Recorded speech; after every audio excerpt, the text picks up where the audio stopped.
All right, welcome everyone to the press box here at IMSH 2022. My name is Lance Bailey. I'm the founder, CEO of HealthySimulation.com.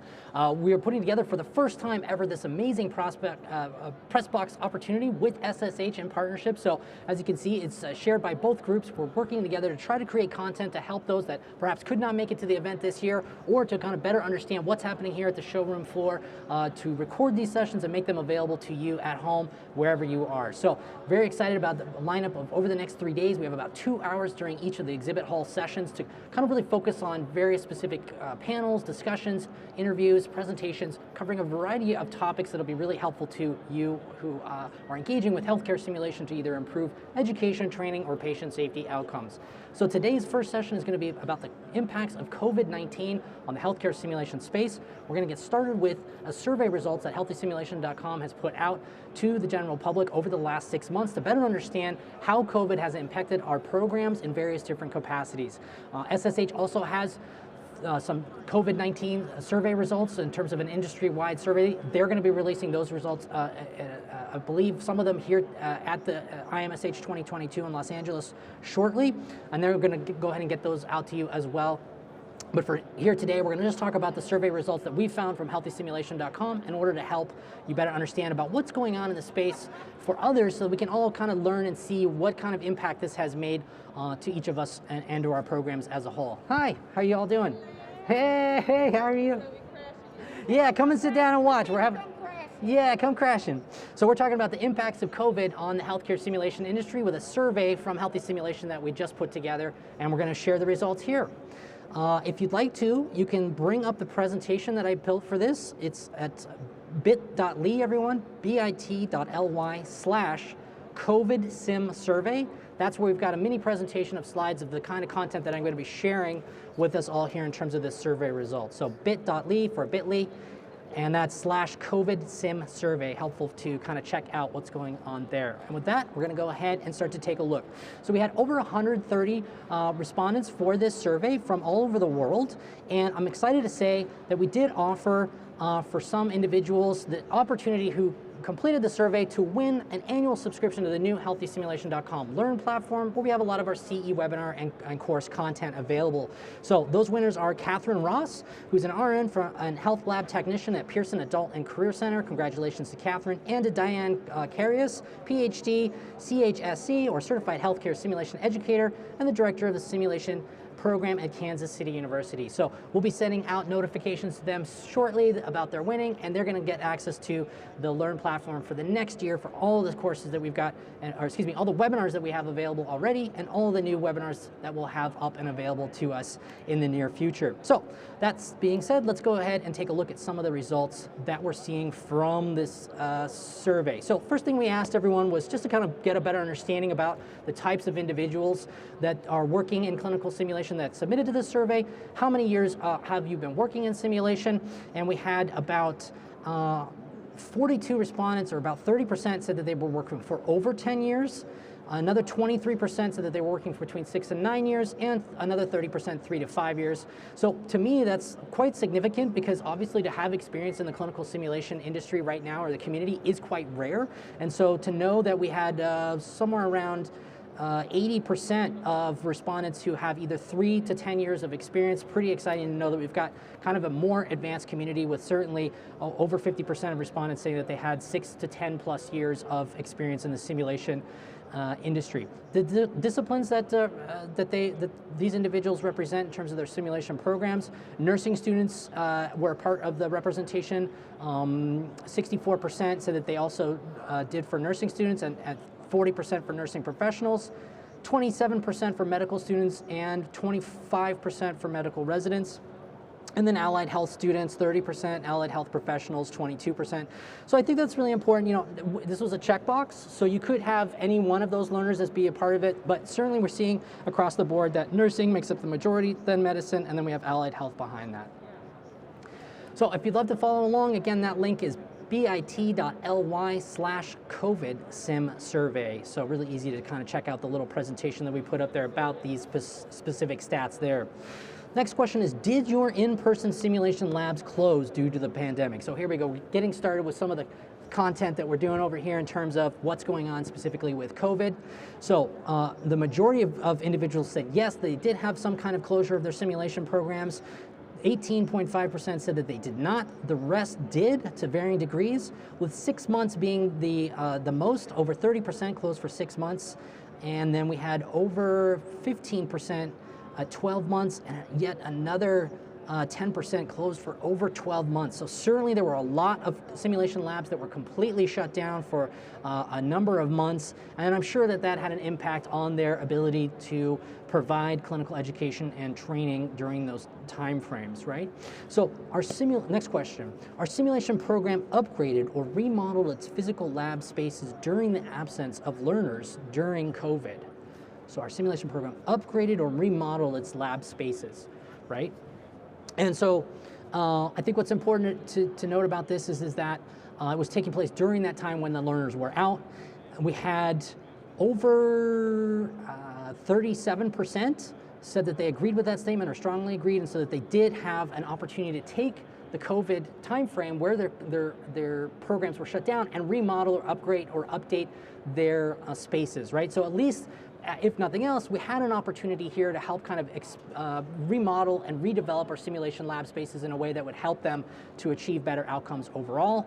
And then there was about 50% that said no, they were not able to. And of course, for obvious reasons, perhaps it was very difficult for them to be able to achieve any kind of hiring contractors or just get approval during this crazy and chaotic time. But I do think that it's interesting to note that 30% of those 130 respondents were able to remodel their simulation programs during this time frame.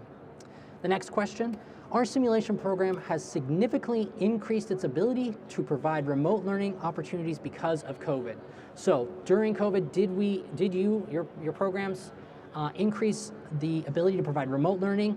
And we had a strong increase in this. We had almost 67% of simulation programs over the last 2 years have significantly increased their ability to provide remote and distance learning opportunities.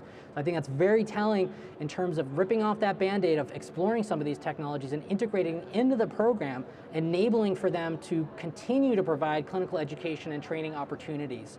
So almost 64% said that they did, right? And so, I'm under the belief that we have this technology adoption cycle, and that we here are right now somewhere in the early adopter phase of that technology adoption schedule. And in order to get to a place where we have full adoption, right, we've got to have people that are willing to participate at every level of investment in simulation. And so there's a lot of resistance to simulation for those folks that maybe have not had the opportunity to experience or to work with simulation before, but because of COVID, we no longer had any alternatives. We no longer had the opportunity to maybe pass off on a simulation experience. We needed to find solutions. We saw that a great 30% or more were looking at ways of providing for this, and so it just really, I think, is telling that that did happen, and that those kinds of technologies are now found themselves in these clinical simulation programs around the world. Next question. Our clinical educators and trainers have a more favorable view of what our simulation can offer following COVID. Massive here, absolutely massive.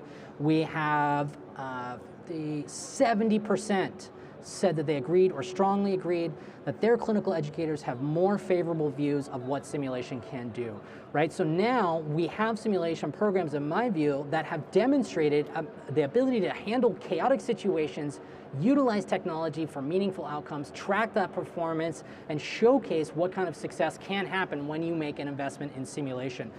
Not only in terms of ROI long term, but also the ability to see that the simulation program is making a difference, right? And so absolutely, I think this is a really telling statistic that 70% of groups are having a more favorable view from their clinical educator community that are potentially going to utilize that program, probably more so now in the future than before. So let's continue that question on to the next one. Similar question, but this time, institutional leadership. Presidents or C-suite executives, deans, for example, have become more aware of simulation program and its capabilities since COVID started. And, do you agree, disagree, strongly agree? And we have 70% strongly agree or agree that presidents, C-suite execs, and deans have a more favorable view of the simulation program following COVID now than before. And I think that is extremely telling with regards to the influence that simulation programs can now have moving forward now that they're a known entity within that institution, right? And you think about it, to me, it's just like, of course, we were quite well positioned to be able to help to mitigate some of the issues and challenges of COVID. We are people who are comfortable taking risks. We're not afraid to fail. We are willing to invest in new technologies and see how those things can unroll. We're comfortable being champions for simulation-based technology and selling the ideas and the concepts and the potential of those things. And we are already in a position, a place where we know that the things that we do can and will make a difference. And so now that COVID has happened and we have more awareness from C-suite execs and presidents, I think we're going to see continued investment in simulation, further considerations for the ways that simulation can make impacts to those institutions, even beyond COVID. I think it has a lingering effect that will continue to apply as market penetration continues to grow to that 100% technology adoption. This has been a major milestone from what I can see here with helping to make an influential impact with regards to awareness for our campaign, for our programs, right? Okay, next question, continuing from there. After COVID, the remote learning capabilities will remain a key consideration for all of our future simulation technology purchase decisions. So when we're talking about hundreds of thousands or potentially even millions of dollars, how likely is it that these group of individuals will be specifically looking for remote learning capabilities? And you guessed it, folks, we have 74% of groups that either agree or strongly agree to that statement. And so to me, that means that remote learning technologies have made an impact, they have shown and demonstrated value, and these groups will continue to consider ways that they can bring these technologies in to make those improvements over time. Very, very exciting. I think that that says a lot for things like XR technologies, virtual patients, distance-based learning technologies, on and on it goes. So from there, we're going to continue on to our simulation program spending per learner increased during COVID. Did it increase over time, right? And so the majority of folks said that we had about 46%. Hey, have a seat, join us. We've got a few minutes here. We're going over some presentations before we move on to the next session with Lynn Welch and EMS, but right now we're going through a COVID survey. Y'all can follow along with a special link if you want to see the presentation stats as they come out.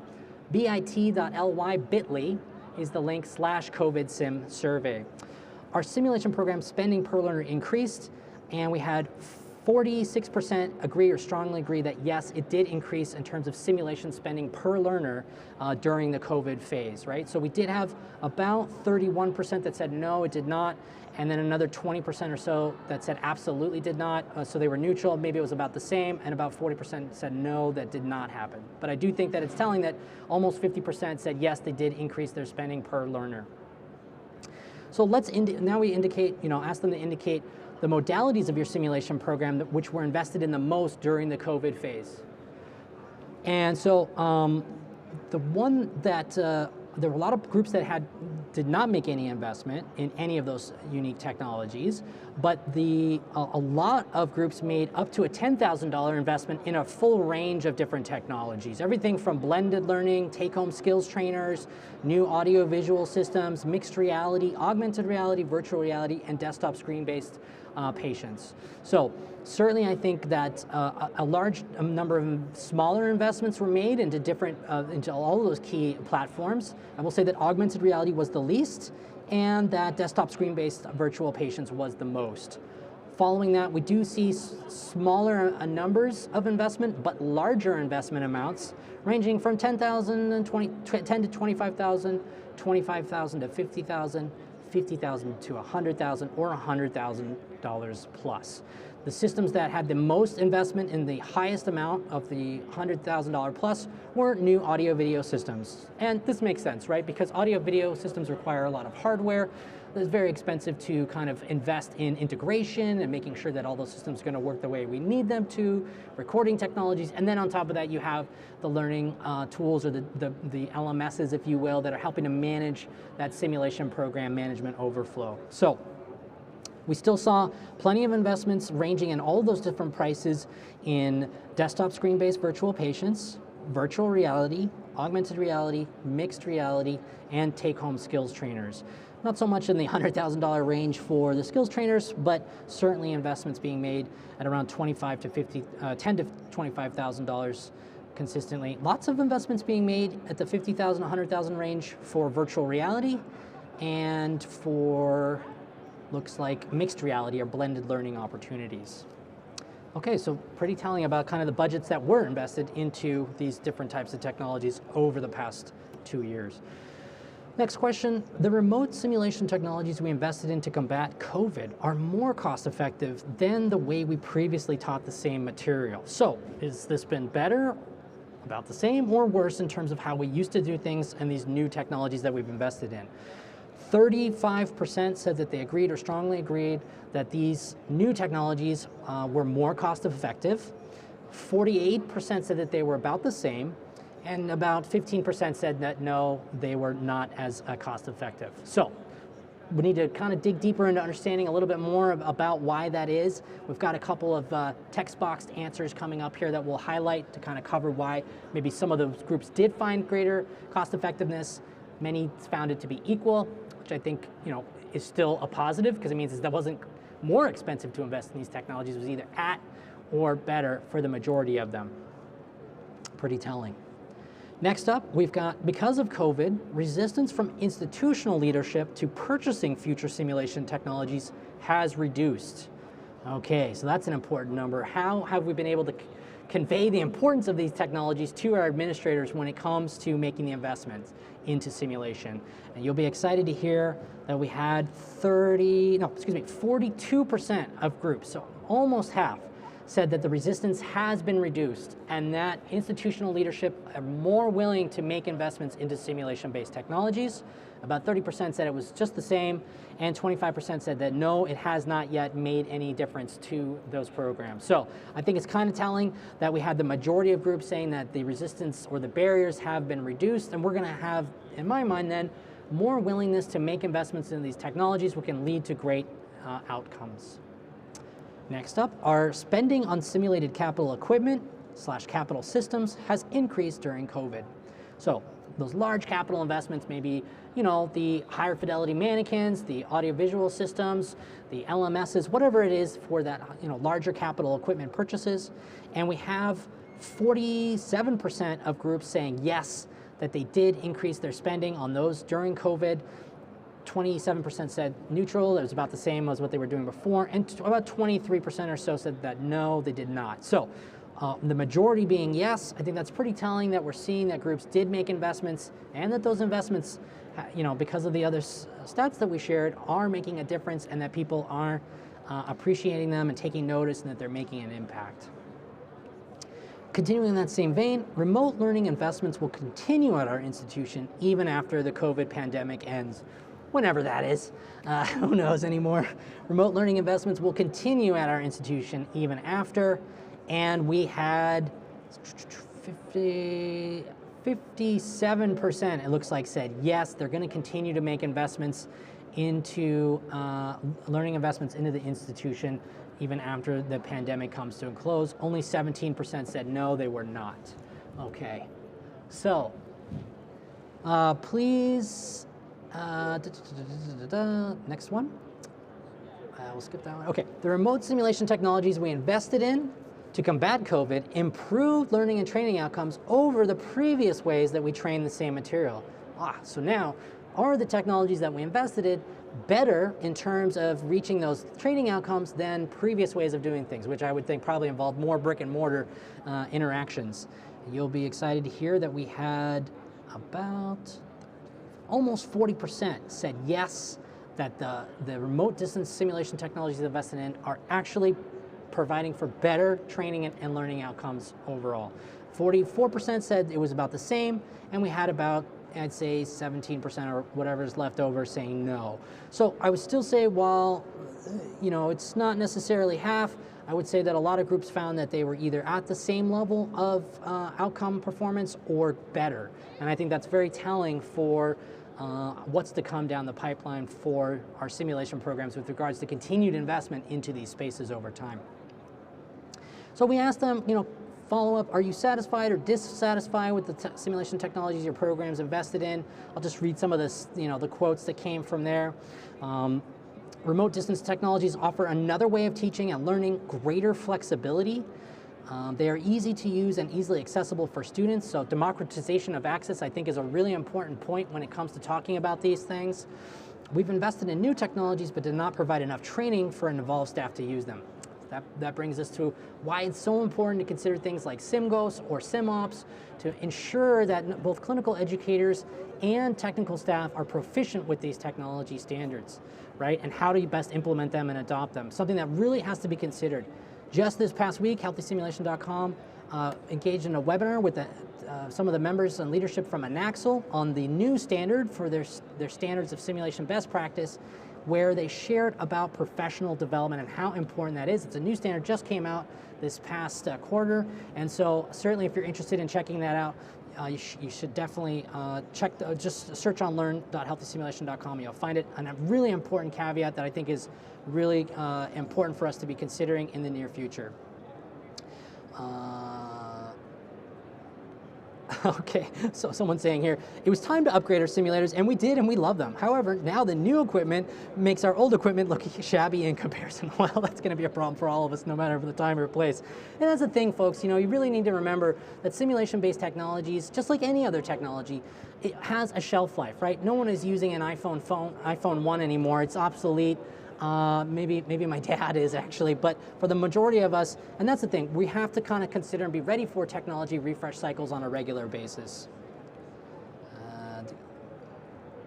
We stayed more in person than I would have expected or preferred. Okay, some people saying they wanted to go to remote, but they weren't able to. And one of the problems they faced was that learner computers were not all the same, they weren't standard, and so that caused some challenges and difficulty because gaining access to these tools was limited in their ability. All right, let's look at a couple more, because I know we're almost towards the end of the survey results. The machines that we invested in definitely filled the need very well, and there was no issues that ever needed resolving. And let's just see one more. We've been doing remote sims prior to COVID, and we've been very satisfied with those results so far, so we just continue to expand them out there. Plenty more of these types of quotes. We'll try to make some of these available to you, and I think that will be helpful to you all. Next, we're almost towards the end of the survey here. We are all satisfied with the new clinical simulation technologies we invested in during COVID and will recommend them to others, and we found that 58% of respondents said yes, they were satisfied with the new clinical sim technologies and would recommend them to others, right? So it sounds to me like with all of these results that people are making more investments into simulation-based technologies, getting better outcomes, and they're making an impact in terms of bringing more awareness and support from their institutional leadership. Really excited to hear all of these things. We had an assumption, but we wanted to put the survey out to confirm what we were hearing from individuals and from different institutions, and it seems confirmed from a lot of what we've been seeing here.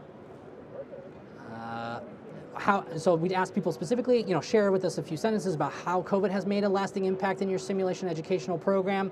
The simulation team produced interactive learning simulation activities for the students, and some were synchronous and others weren't.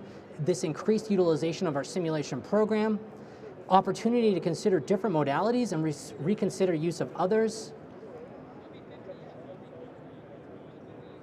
change the reliance on simulation and increased respect and need for simulation by change that reliance, increased it.